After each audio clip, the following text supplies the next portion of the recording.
എല്ലാവർക്കും നമസ്കാരം. രാധാസ് കിച്ചണിലേക്ക് സ്വാഗതം. ഞാൻ ഇന്നൊരു നല്ല സൂപ്പർ ഒരു കറി ഉണ്ടാക്കി കാണിച്ചു തരാം. അതിൻ്റെ സ്റ്റാർട്ടിംഗ് ആണ് ഞാൻ ചെയ്യാൻ പോകുന്നത് കേട്ടോ. എന്താണെന്ന് വെച്ചാൽ 2 വലിയ തക്കാളി കഴുകി അരിഞ്ഞിട്ട് ഗ്രൈൻഡറിലോട്ട് ഇട്ടു. വെള്ളം തൊടാതെ ഇതിനെ നല്ല പേസ്റ്റ് പോലെ ഒന്ന് അരച്ചെടുക്കട്ടെ. കറിക്കുള്ള 2 ടേബിൾ സ്പൂൺ എണ്ണ ഒഴിച്ച് കേട്ടോ. ഇഷ്ടമുള്ളവർക്ക് ഇഷ്ടമുള്ള എണ്ണ എടുത്താട്ട്.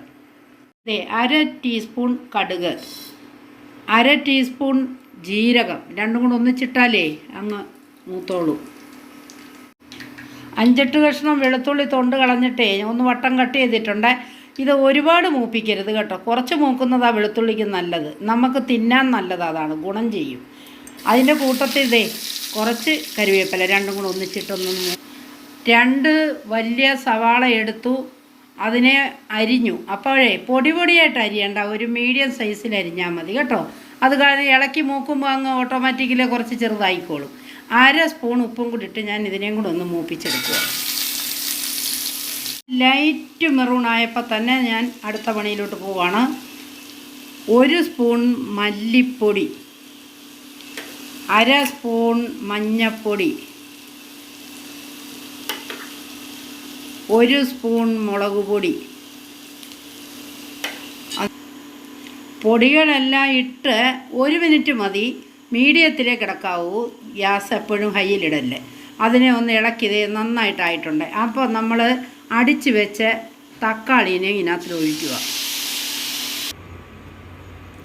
അപ്പോൾ ഞാൻ ഉണ്ടാക്കാൻ പോകുന്ന സാധനം എന്താണെന്നറിയാമോ? കോവയ്ക്ക.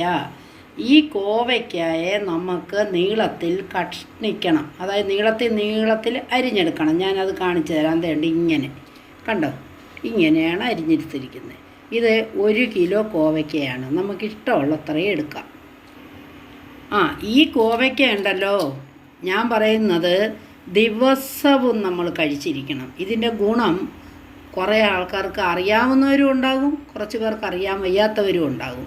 നമ്മളിത് ദിവസവും കഴിച്ചാൽ ബ്ലഡ് പ്രഷർ കൺട്രോളിൽ നിൽക്കും, അതായത് BP.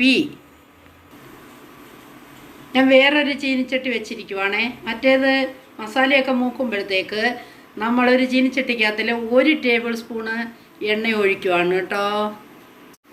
അരിഞ്ഞു വെച്ച കോവയ്ക്ക ഞാൻ ആ ചീനിച്ചട്ടിയിൽ എണ്ണ മൂത്തായിരുന്നു, അപ്പോൾ അതിനെ ഇട്ടു. എന്നിട്ടേ സിമ്മിലിട്ടിട്ടേ ഇടയ്ക്കിടയ്ക്ക് ഇളക്കി ഒരു മൂടി വെച്ചിട്ട് നമുക്കൊന്ന് നല്ലതായിട്ട് വേവിച്ചൊന്ന് ചെറുതായിട്ട് മൊരിച്ചെടുക്കാം. 1/4 സ്പൂൺ ഉപ്പും കൂടെ നമ്മളിതിൻ്റെ കൂടെ ഇടും. നമ്മൾ മസാലയിൽ 1/2 സ്പൂൺ ഇട്ടിട്ടുണ്ടേ, അതുകൊണ്ട് ഇതിലൊരു പൊടിക്ക് 1/4 സ്പൂൺ അതും കൂടി ഇട്ട് നമുക്ക് ഉപ്പ് പാകത്തിന് നമുക്ക് ചെക്ക് ചെയ്യണം, എന്നിട്ടിടാം. നന്നായിട്ട് ഇളക്കിയെല്ലാം കഴിഞ്ഞിട്ട് ഒന്ന് മൂടി അടച്ച് വെക്കണം. സിമ്മിലിട്ടിട്ട് ഒരു 5 മിനിറ്റ് കഴിഞ്ഞ് നമുക്കൊന്ന് തിരിച്ചിടാം. അപ്പം ഞാൻ വേറൊരു ചീനിച്ചട്ടിക്കകത്ത് ഇതിനായിട്ട് ഞാൻ പറഞ്ഞല്ലോ മൂടി വെച്ചിട്ട് ഒരു 5 മിനിറ്റ് 5 മിനിറ്റ് കഴിഞ്ഞപ്പോൾ അത് ഇങ്ങനെയായി കണ്ടോ. ഒന്ന് വെന്തു ലൈറ്റായിട്ടൊന്ന് നന്നായിട്ടൊന്ന് വാടിയും കിട്ടി. അപ്പോൾ നമുക്ക് ഇതിനെ എടുത്ത് മസാലയിലോട്ടൊന്ന് ഇടാൻ പോവാണ്. അപ്പോൾ ഞാൻ അതിനെ ആ മസാലയുള്ള ചീനിച്ചട്ടി ഉണ്ടല്ലോ നമ്മളുടെ, അതിലോട്ടൊന്ന് ഇട്ടിട്ട് സിമ്മിലിട്ട് നമുക്കൊന്ന് ഇളക്കി വീണ്ടും ഒന്നും കൂടെ മൊരിക്കാം. നന്നായിട്ട് ഇളക്കി. അപ്പോൾ ഇളക്കുമ്പോൾ നമ്മളിതേ പൊട്ടിപ്പോവരുത്. ഇങ്ങനെ എടുത്തിട്ട് മറിക്കുകയേ ചെയ്യാവൂ കണ്ടോ. എന്താണെന്ന് വെച്ചാൽ എല്ലാ മസാലയും കൂടെ ഒന്ന് പിടിച്ച് നല്ലതായി ഒരു 5 മിനിറ്റെങ്കിലും നമ്മൾ അടപ്പ് വെക്കാതെ സിമ്മിലിട്ടൊന്ന് മൊരിച്ചെടുക്കാം. അങ്ങനെ കറി റെഡിയായി. ഒരുപാട് മൊരിപ്പിക്കരുത്, മൊരിപ്പിച്ചാൽ അതിൻ്റെ ഗുണം കുറയും കേട്ടോ. ഞാനേ എല്ലാം കൂടെ ഇത് വറുത്തതും പൊരിച്ചതും ഉണ്ടാക്കിയെടുത്തതും എല്ലാം കൂടെ ഒരു 10 മിനിറ്റിൻ്റെ കാര്യമേ ഉള്ളൂ. ഇമ്മീഡിയറ്റ്ലി ഉണ്ടാക്കി കറി നമുക്ക് ചപ്പാത്തിക്കോ ചോറിനോ എന്തു കൂടെ വേണേലും കഴിക്കാം. എന്നിട്ട് ഇതേപോലെ ഉണ്ടാക്കി കഴിച്ചതിന് ശേഷം വിലയേറിയ അഭിപ്രായങ്ങൾ എൻ്റെ കമൻറ്റ് ബോക്സിൽ തരുമെന്ന് ഞാൻ പ്രതീക്ഷിക്കുന്നു. Thank you.